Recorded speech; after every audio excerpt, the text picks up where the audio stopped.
So it is a pleasure to introduce our last awardee, to introduce to you Lily Eskelsen García.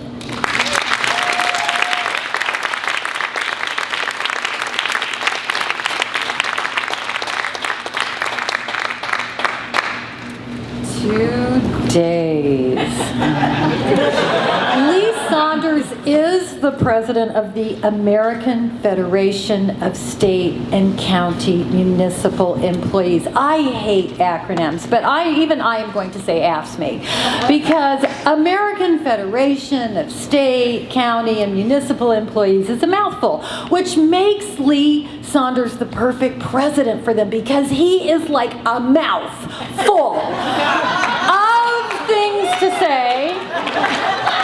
Lee, I asked, and I want you to know this is the nice version, okay? I asked your friends in the labor community to give me one word that would describe Lee Saunders. And they said, shy. Oh, wait, that's Mother Teresa. I always get those two mixed up.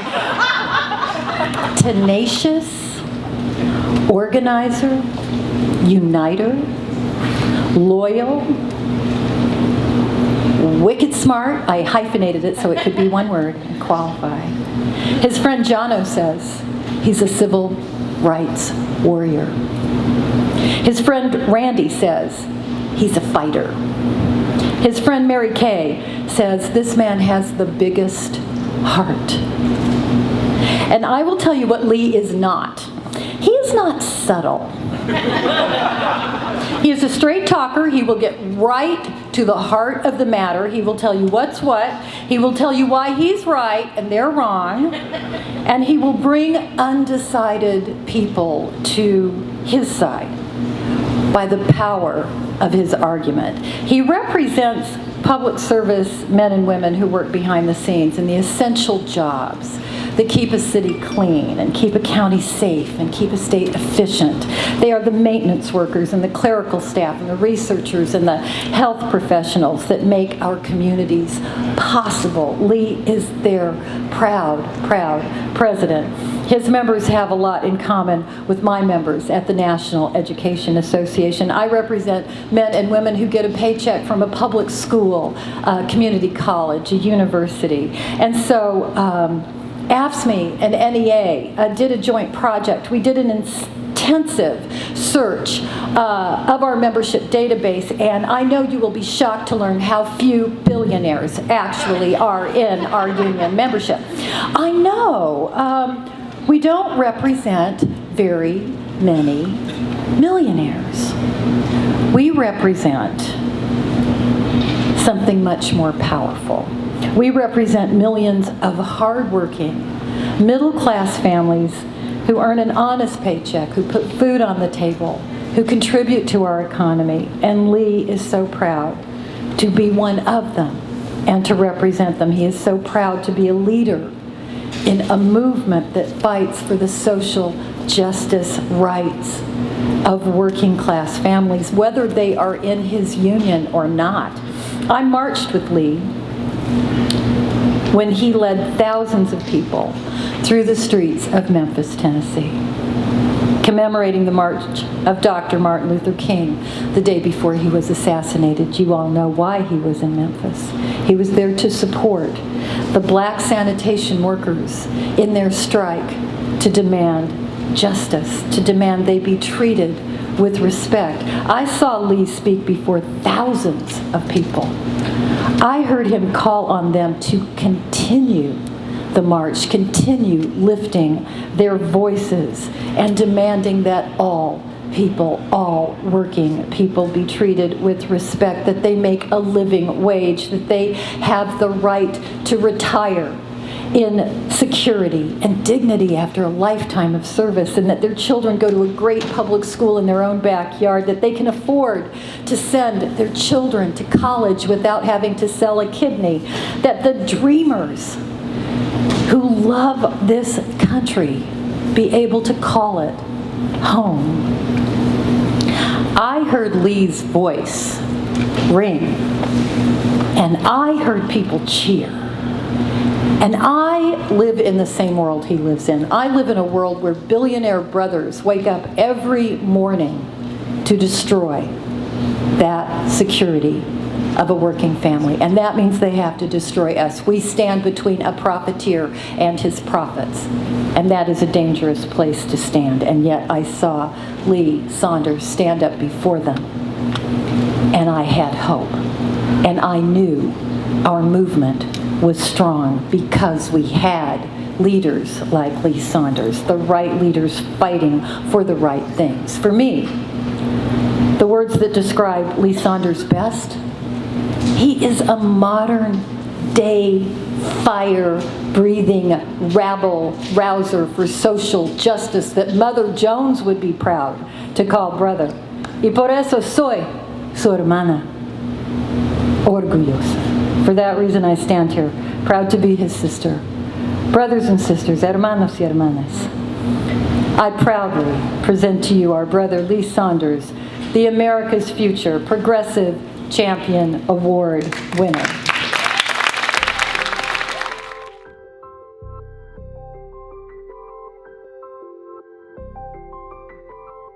It's a sick society when we've got the top 1% of this country wanting more and more power and more wealth at the expense of the middle class and working families. And we've got to change that dynamic. We're organizing like never before.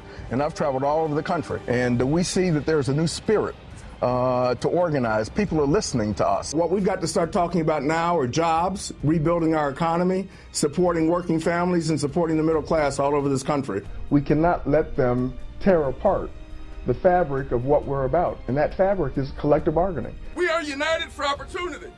We are united for justice.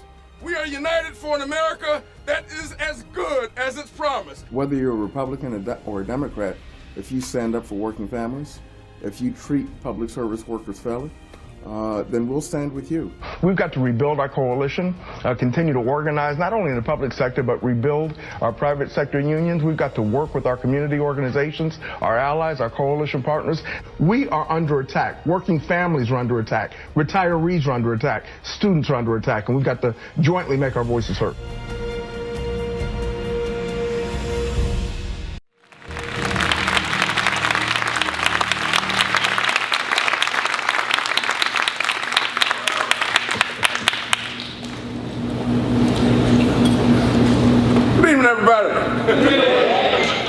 Been a long night, huh? Hi, Heather. I see you waving back there at me. Heather Booth back there. You know Heather Booth, don't you? Huh?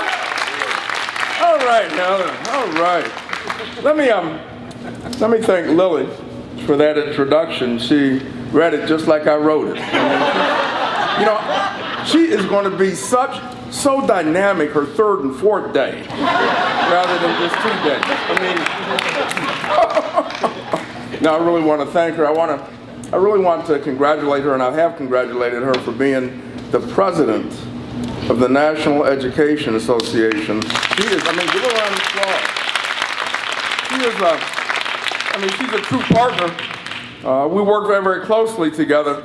We're going to continue to work closely together on issues that not only affect our members across the country, but affect working families. People try to play by the rules every single day, trying to make ends meet. I also want to thank the work that Bob and Roger do every single day. You know, we've had a long-lasting relationship with CAF, with CAF, and we're going to continue to do so. They really are a progressive voice in this country, and we need more progressive voices in this country. We've got to make our voices heard every single day. I've got a speech, but I'm really not going to look at it, okay? I want to kind of speak from the heart.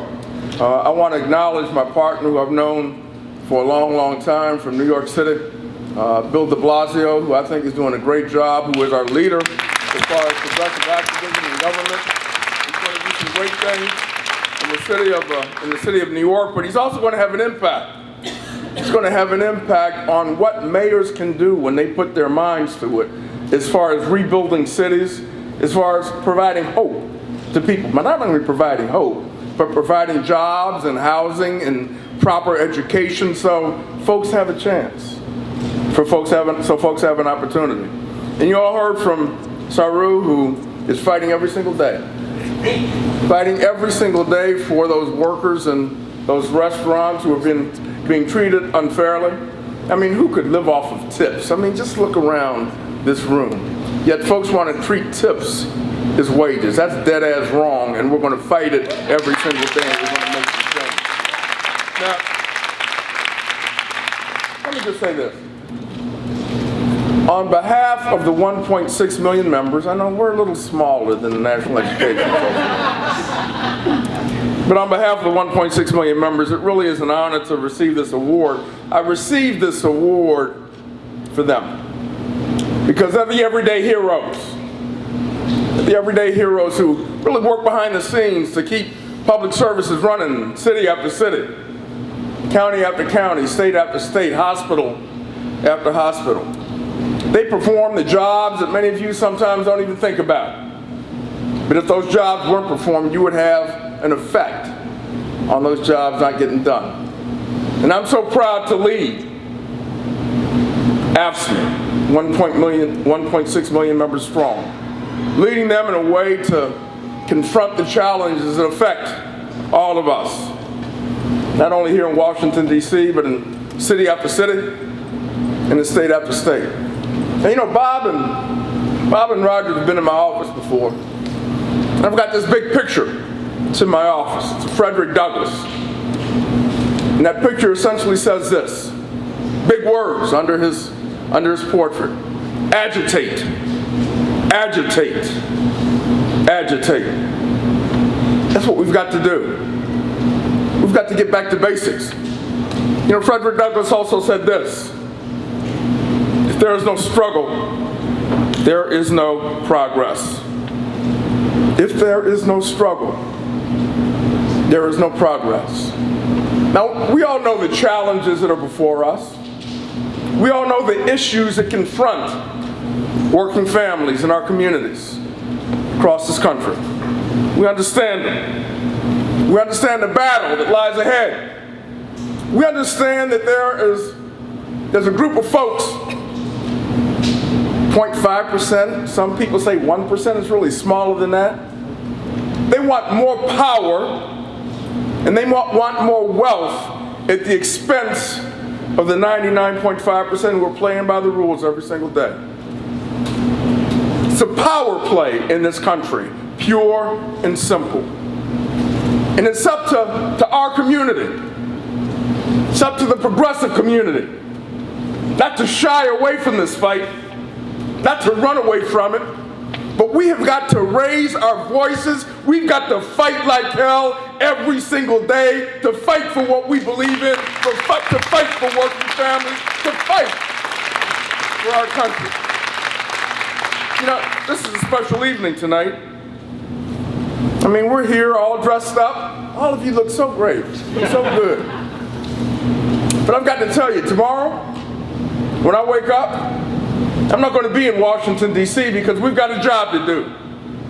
All of us have a job to do. Our organizations that we represent have a job to do. And that job is to motivate and educate and organize our communities to get out to vote on November 4th. That's what we have to do. We've got 36 governor's races, got Senate races. If we don't energize our base, sisters and brothers, I am telling you that November 5th could be a nightmare. It's up to us to get that work done. It's up to our members and our partners to knock on those doors, make those phone calls, convince folks that it's important to have your voices heard on November 4th. It's important to vote because we understand those challenges. We understand folks are trying to take away retirement security for millions of Americans. Understand that. We understand that governors across this country are trying to steal our voices, take collective bargaining away from public service workers. And I've got to tell you, our members are energized, and they're fighting back. We've got a number of governor's races where I'm going to be visiting those states. And we've got to send a strong message Whether it's Scott Walker in Wisconsin, we're going to kick his ass on November 4th. Whether it's Scott Walker, whether it's Rick Scott, whether it's Snyder, we've got a whole bunch of them, LePage.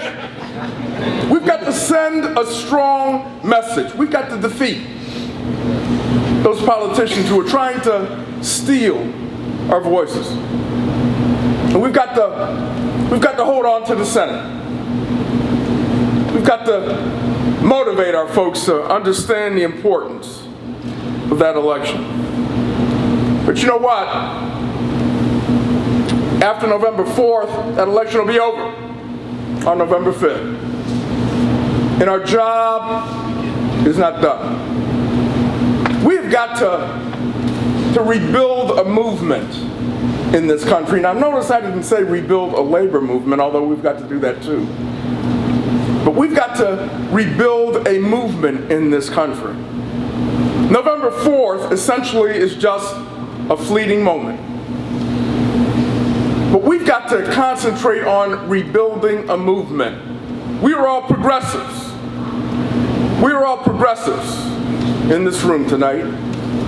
And we don't call it the progressive moment. We call it the progressive movement, don't we? We call it the progressive movement. That's where our hearts and our souls, that's the blood that runs through our veins. We believe in treating people fairly, giving them a shot, giving them an opportunity. And all of us, we've got to rededicate ourselves to that movement. We've got to rededicate ourselves to fighting back and rebuilding that movement and establishing and creating those relationships, not only in Washington, D.C., but across this country. Linking arms, walking shoulder to shoulder to rebuild that movement. You know, I'll tell you a little story. I'm from Cleveland, Ohio. My dad was a bus driver. He was a proud member of the Amalgamated Transit Union. He was a steward. He believed in union. He believed that labor unions in this country help promote fairness, provided you the ability to move up that ladder. My mom was a community activist. Was trained by Saul Alinsky. And every time that we would have an opportunity, my brother and me, to sit down at the dinner table and talk to my folks, talk to our folks, they would talk to us and they would instill in us the importance of community, the importance of working together, the importance of doing something positive. And I remember they would tell me this story. They would say, Lee and Emmett, my brother, they would say if you're in a hole, to get out of that hole, you don't dig it deeper. What you do is you get the proper tools, you get the proper equipment, and you start constructing and building a ladder. And you build that ladder so you can climb out of that hole, but you have a responsibility when you do that. And that responsibility is you always reach behind you. You always grab a hand and you pull somebody with you. That's what this country is all about. That's what we are all about. So I would say to you this. The challenges are many. The fights are many. I'm the kind of guy that looks at the glass as being half full, not half empty. I see new energy, Bill, in the streets. I see new activism, whether folks belong to unions or not. The fast food workers demanding fairness, the restaurant workers demanding dignity and respect. People coming together and saying, we are sick and tired of being sick and tired, and damn it, we are going to fight back and make our voices heard. That's what we must do after November 4th.